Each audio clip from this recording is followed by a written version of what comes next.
Hello, everyone, and welcome to week 5 of English 200, 201, and 202. I will be combining the lecture this week because we are on a new genre, and I think it would be handy for us all to review the parts of fiction before we begin writing our first short stories. So I've included two short stories for you to read this week. One is called Let's Play Dead, which imagines the life of one of, I believe, Henry VIII's wives who was killed, but re-envisions, fictionalizes an historical moment to empower the woman. It's a really fascinating short story. And then you're also going to be reading Ghosts and Empties, which is from the writer Lauren Groff's amazing collection of short stories called Florida. And this focuses on um, a female character as well who is dealing with a personal issue, but our experience of her point of view is felt while she is going for these nightly walks in her neighborhood. And so the passage of time is shown through what she sees and those kinds of details in the story. So let's talk a little bit about the short story itself. Welcome to your next genre, fiction. This is the last one we're going to be working on. Next week we'll do a little tiny bit of fiction, and then you will be turning in your final portfolios because it is our last week next week. So sad, that went fast. The word fiction means to shape or fashion. So in fiction, you are shaping or fashioning um, fictional stories or telling stories. Um, there's a big difference between literary fiction and genre fiction. Genre fiction kind of follows these set patterns, fantasy and mystery and romance. We're going to try to write literary fiction where we're not following patterns, but we're actually using the tools, the literary tools that I'm going to be talking about to build character, to create a structure in the story, to develop a really solid setting, to play with point of view, things like that. So the elements of fiction are structure and design. That's the plot. That's what happens and what caused those things to happen. When you're writing a short story, you kind of want to keep it simple. Okay. Characters are the people in your story, including the main character, whom we call the protagonist. The antagonist is the person or thing working against the main character, keeping that character from achieving whatever he or she wants. And characters need to change in a story, they never stay the same. So something has to happen to the main character, and that character needs to change as a result of that happening. Dialogue is just simply what characters say to each other, but dialogue is not just, hey, how's it going? How's your day?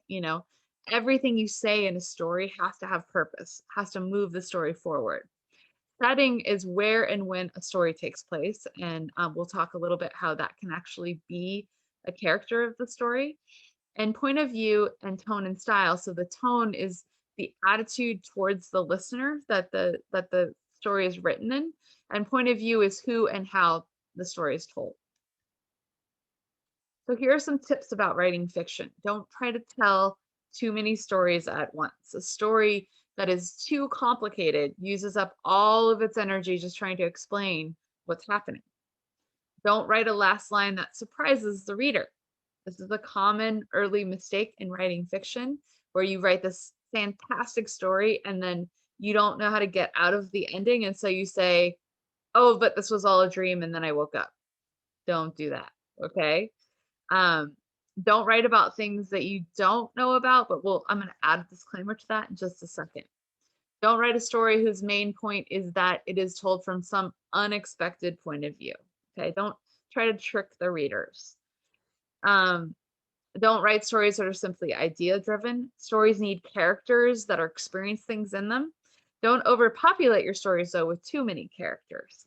And don't give your characters names that sound familiar, like rhyming names or something like that. Just try and don't be too weird with names either. We'll work a little bit on the idea of naming, but um, you really want to make sure that the names are working for you.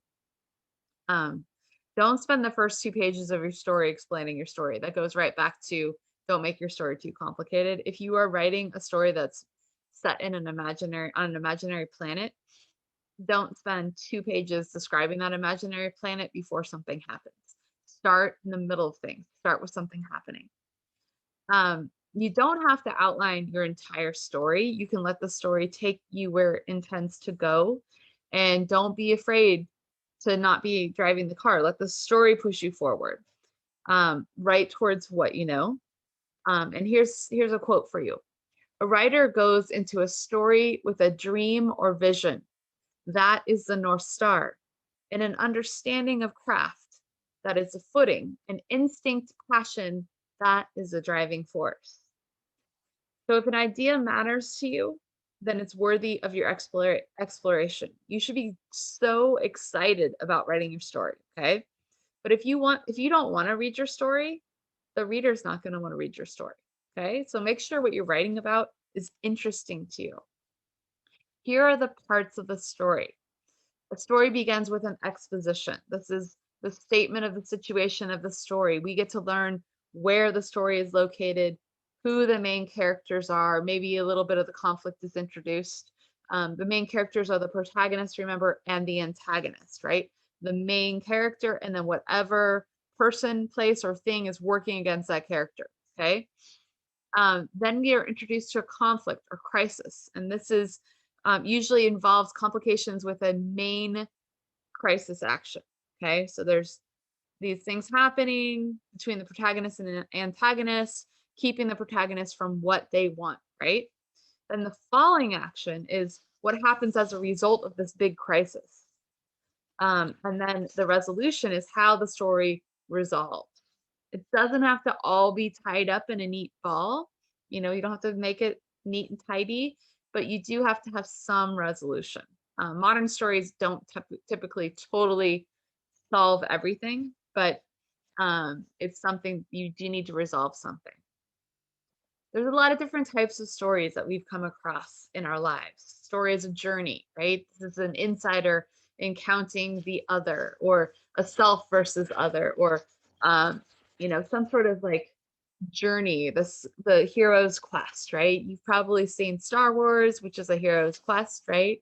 You have an outsider that experiences uh this conflict, and he has to go on a journey. He or she has to go on a journey in order to solve something for a whole community, right? Stories can also be based on a power struggle, like based on the conflict, right? The crisis and the resolution. So protagonist versus the antagonist, where both parties have equal force. And it can also just happen in the protagonist's mind. So when I say write what you know, I mean you can write fiction based on what you've observed in your life. This is what you know, right? Like what you've experienced or what people around you have experienced. Or you can write about research, right? Topics that interest you. Like, for example, my first novel was written about a town called Pithole in Pennsylvania. It was one of the first oil boom towns in America, and it was this crazy town that only survived for 500 days. And I kind of got obsessed with learning everything about it. Or you can write fiction purely from your imagination. The trick is that if your fiction is to live, something deeply immediate and human has to be at its heart. Okay, that's the part you have to know. Okay, what it's like to be human and how to embody it. So the setting is where and when the story takes place, and it's important for highlighting the characters and their conflicts. You want to always use specific detail and sensory detail. Remember what we learned in the poetry section, right? Like what you see, what you hear, that makes it visceral for the reader. It can also be a character, and you can see an example of that in Jack London's To Build a Fire, 1908, and in Kate Chopin's The Storm. If you want to Google those, you can find them on the internet, very free, and that'll give you some examples. Characters are the heart of your story, okay?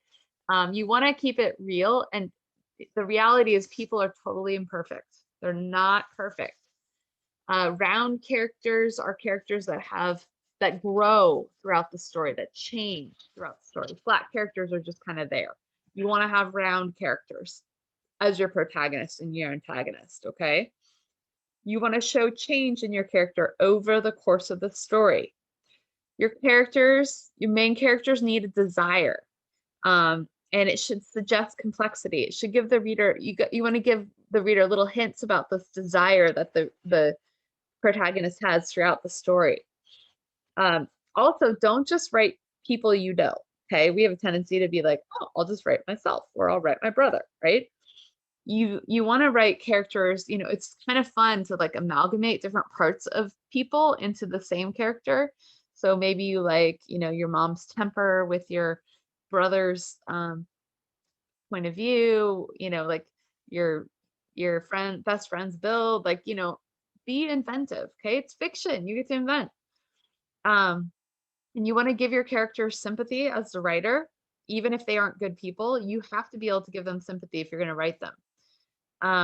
Also think about the name of your character. Not all characters in short stories need names. You don't have to name everybody, okay? When you write dialogue, it should be brief. It should add to your reader's knowledge. It should eliminate the routine exchanges of everyday conversation.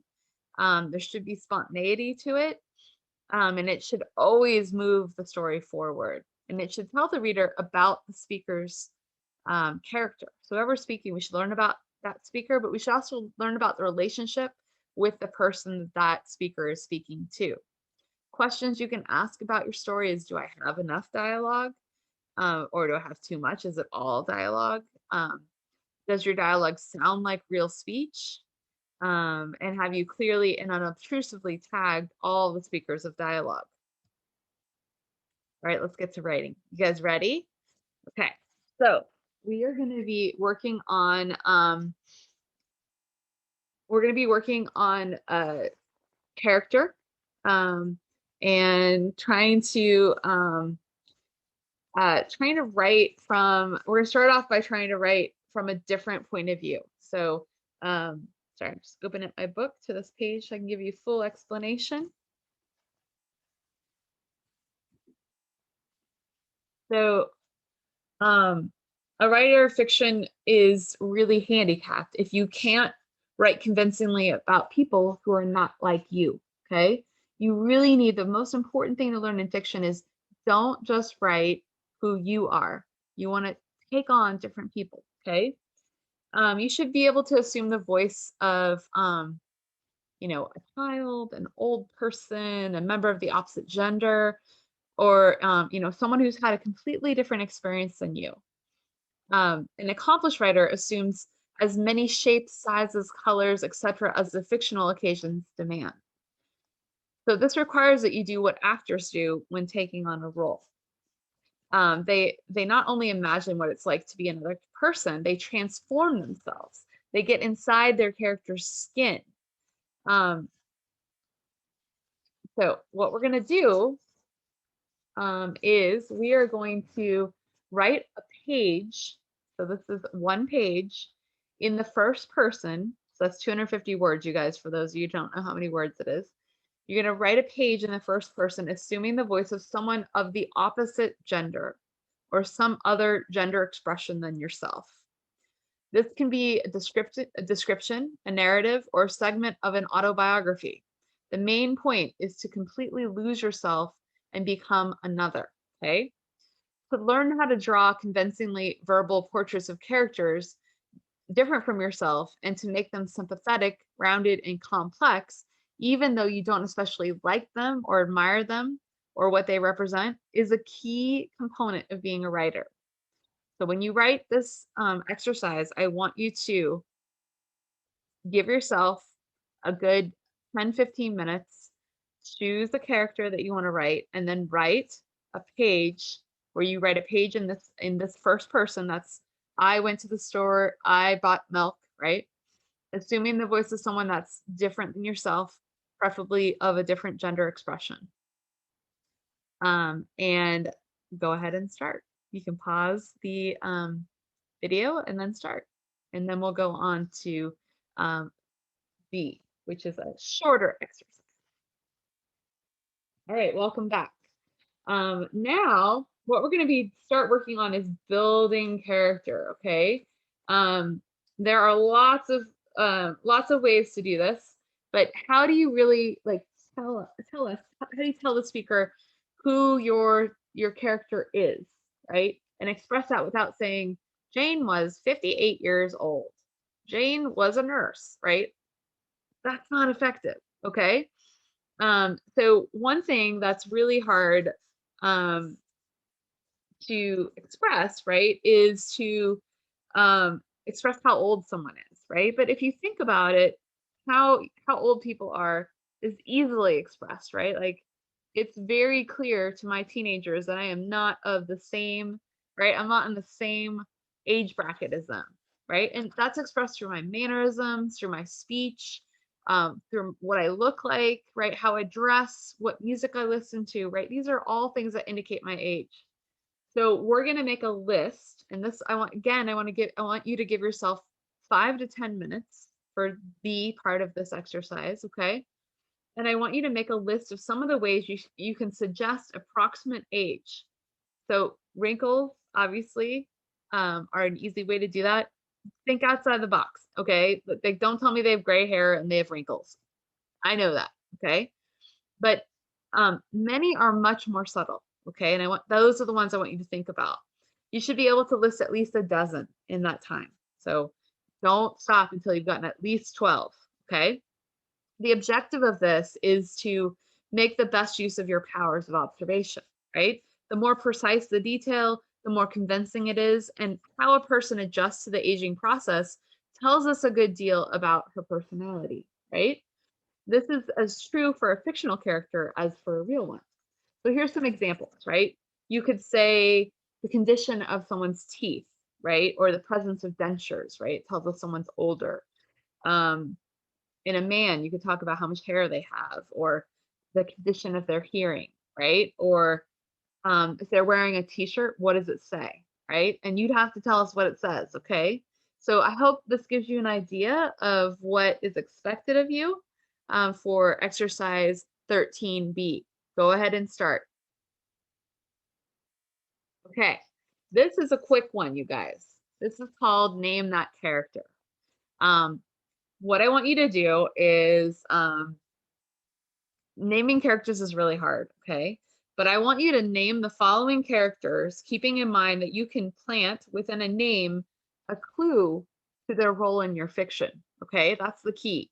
And the objective of this is to recognize the names that you give characters should not be drawn out of a hat and carefully but they should be carefully tested, right? To see if they actually work. Sometimes you may want to choose an appropriate name like Victoria for a member of the British, aristocracy. Or once in a while, it's a good idea to choose a name that seems inappropriate, like Bruce for a child of a migrant farm worker. In each case, you're sending a message to the reader about who the character is, where he came from, and where he is headed. So a name can send a message as powerful as a title.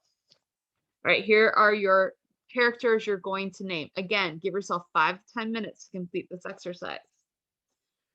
1, a petty white-collar thief who robs his boss over several years. 2, an envious, bitter woman who makes her sister miserable by systematically trying to undercut her pleasure and self-confidence. 3, a sweet young man too shy to speak to an attractive woman he sees every day at work. Number 4, the owner of a fast food restaurant who comes on to his young female employees. Or number 5, a grandmother who just won the lottery. Okay, go ahead and stop. Spend 5 minutes, 10 minutes making up these names. All right, guys. Now what I want you to do is to really think about the character you might want to write about this week, okay, for your short story. And the idea is we're going to be working towards writing a short story this week, okay? And that will be the journal that you're going to be turning into your formal exercise. So you're going to figure out what you know about your character. So I want you to take a minute right now, stop the video, and think about who you might want to write about in a short story. Okay, kind of get that idea in your head. Once you have that, you can. I'd like you to write along as I go over who your character. I want you to answer all these questions about who your character is. You can either do it as I'm reading them to you to your video, or you can stop it as I go and fill it in as you go. Okay. So um, you want to, um, you really want to begin this process by kind of brainstorming who this character is before you start. Um, and you don't have to use all this information in your story, but this is just so that you know who your character was before the story starts and who your character is after the story ends, right? Gotta know who this person is. So first thing you're gonna do is you're gonna write the name. Figure out a name, just like we did in that last exercise. Do they have a nickname, right? What's their gender identification? How old are they? What is their education? Like how far did they go in school? Or what is their status? Are they employed, non-employed? Do they have any important relationships? Are they, either, a boyfriend or girlfriend, or um, are they really close with their brother or their mom, right? Like, or they have this best friend that they've had since they were 7, right? What does your character look like?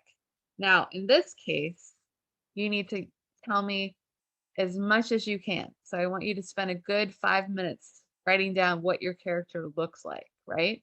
Very specific details, not he is 5'6", right? You can put that, but then I want you to, how does he feel about being 5'6"? Maybe he feels short, right? Um, then I want you to tell me what type of music your character likes.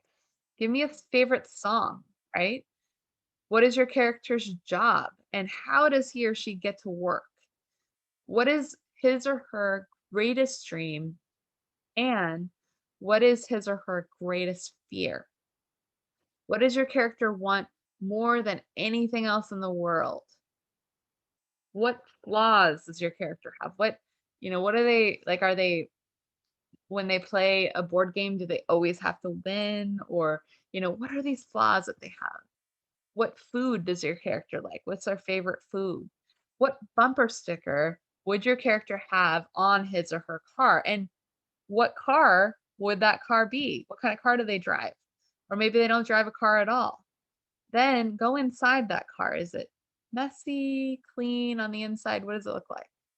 All right, give yourself some good 20 minutes or more to work on this one. I want you to really develop a strong character, okay?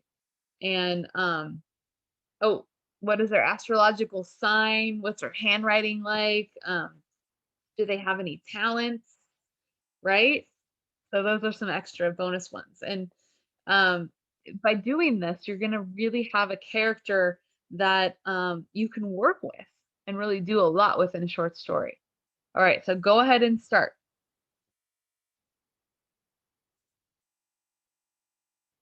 All right. So the next thing we're going to do is we're going to think about creating a character's background, a character's place and setting. Okay. The objective of this is to be able to select details that will create a character and furnish the world of that character.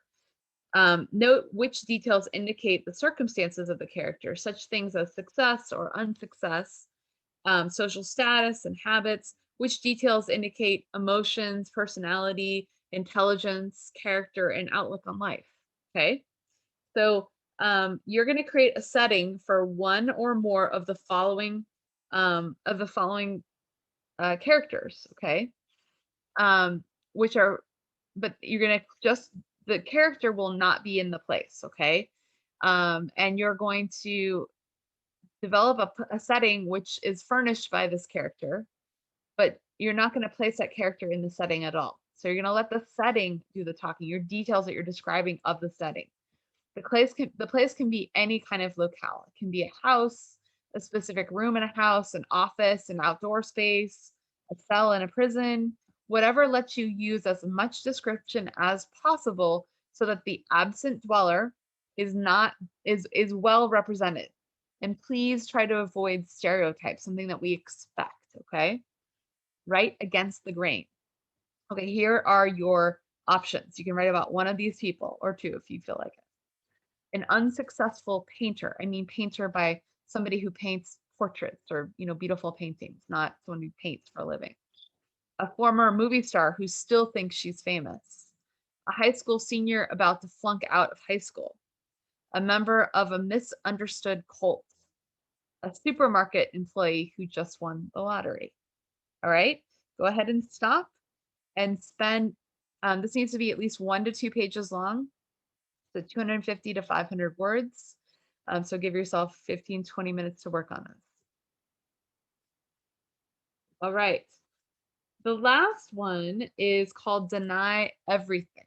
And in this one, you're going to write a 2-person scene in which one of the characters tries to break through another character's barrier of denial. Make the issue both specific and dramatic.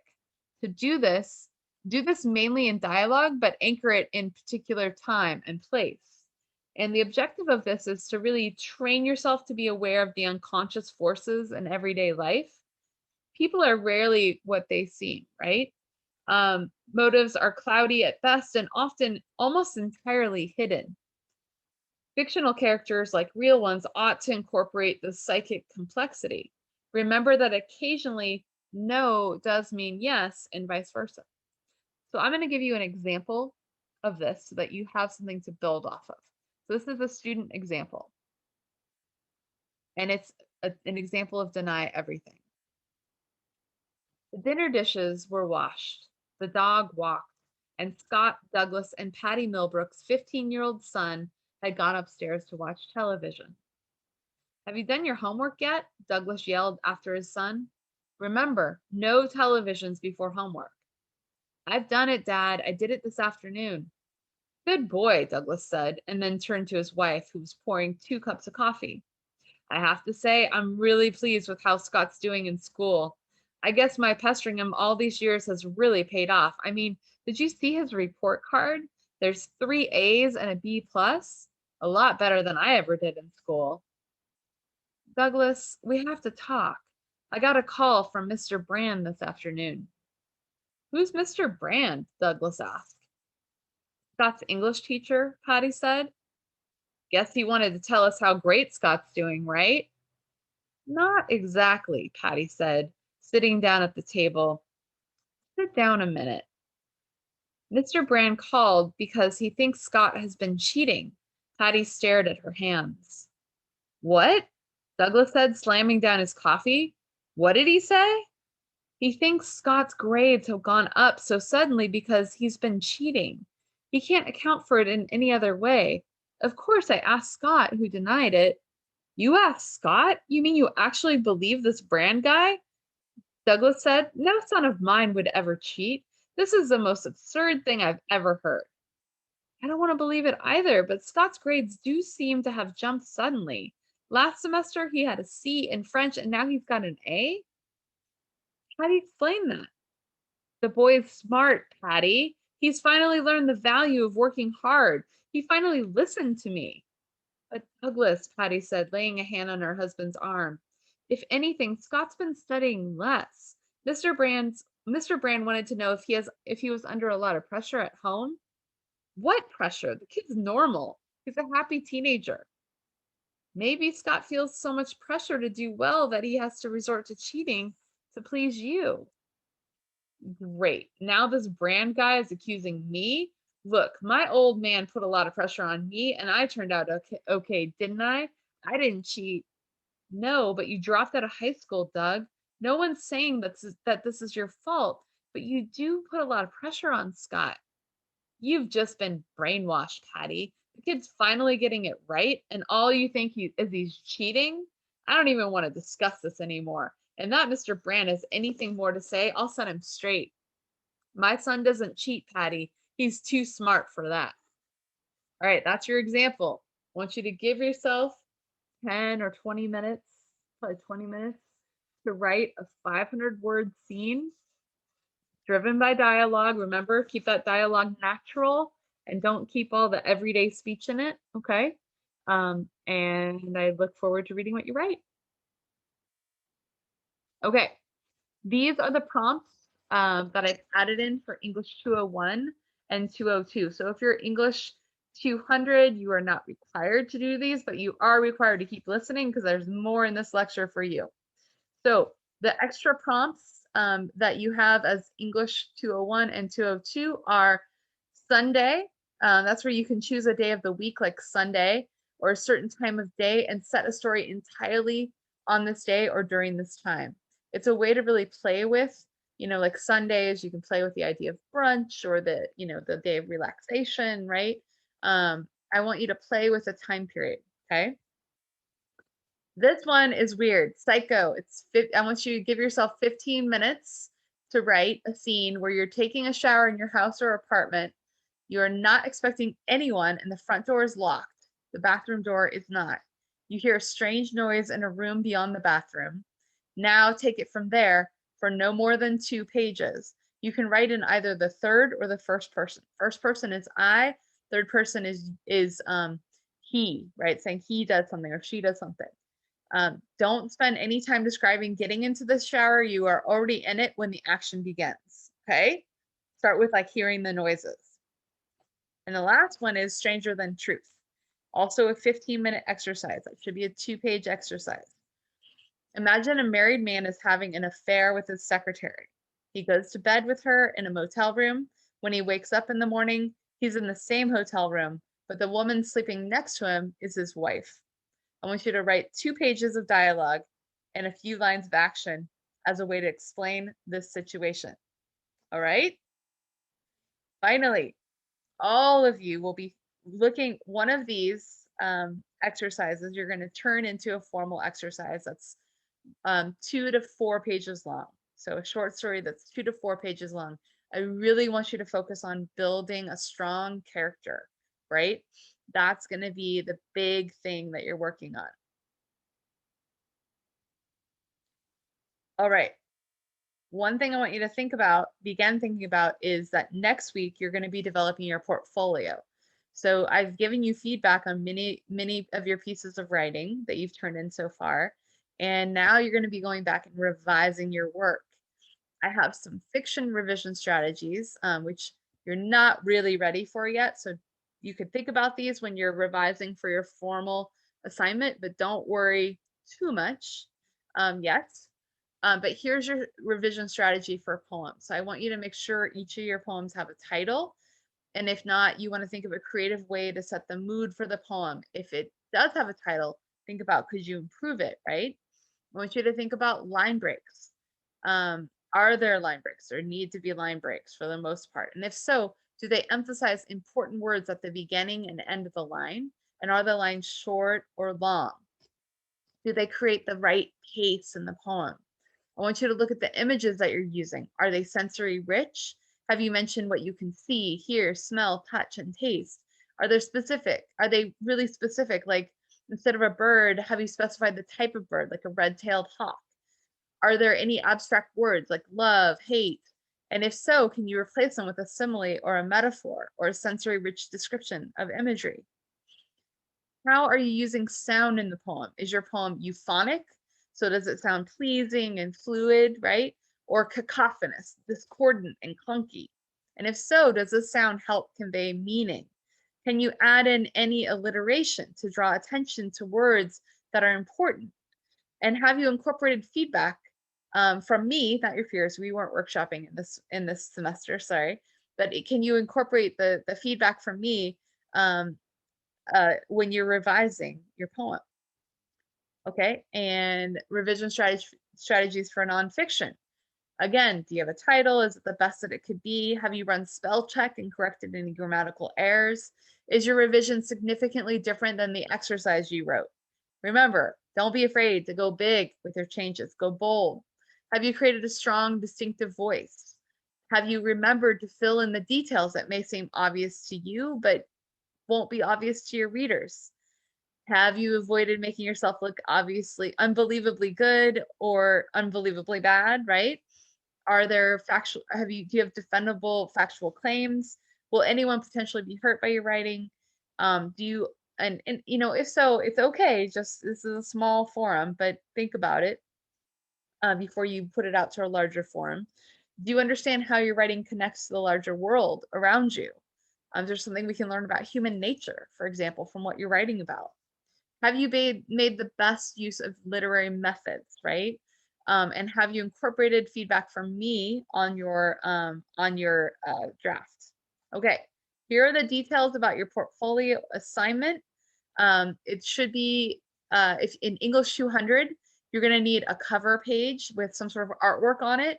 You don't have, it doesn't have to be original artwork, and you need some sort of a table of contents that tells me about, you know, where, how, you know, what page everything's on. Then you're going to write a reflective 2-paragraph letter that explains what you've learned in this class as a creative writer and reflects on where you'd like to go next with your creative work. And then using the skills that you've gained in this class, you're going to revise and edit and expand at least one formal assignment from each genre: poetry, fiction, and creative nonfiction. You can put more in if you'd like. Then finally, you're going to also include a recording, either audio or video, of you reading one of your works. If you're in English 201 or 202, you're also going to have a cover page with artwork, a table of contents. You're going to develop a craft essay, which I'm going to show you the prompt on the next slide, but I'm not going to go over it because we are going to be going over it next week. But for you super high achievers, if you have extra time this week, I'm giving you the prompt so you can do it on your own. Then, using the skills you've gained in this class, you're going to revise and edit and expand at least 3 formal assignments from one genre and one in the other 2 genres. Now, if you're working on a project and you want to simply give me a chunk of that project, you're also allowed to do that. You're also going to include a recording, either audio or video, of you reading one of your works. And here is the prompt for the craft essay. Like I mentioned, I'll be going over that next week. Okay. Sorry for the delay in posting the lecture this week. If you need extra time to finish, just let me know. It's totally okay. You get an extra day or so since I was a day late on the prompts. Also, don't forget the Napa Valley Writers Conference begins this Sunday, August 1st. It goes through August 6th, next Friday. And you are more than welcome to attend any of the craft talks or the nightly readings for free. You just need to let me know that you're coming via email, and you will be able to get in for free. I sent the schedule out as an announcement a few days ago, so if you haven't seen it, check it out. All right, guys, good job so far. I will see you online.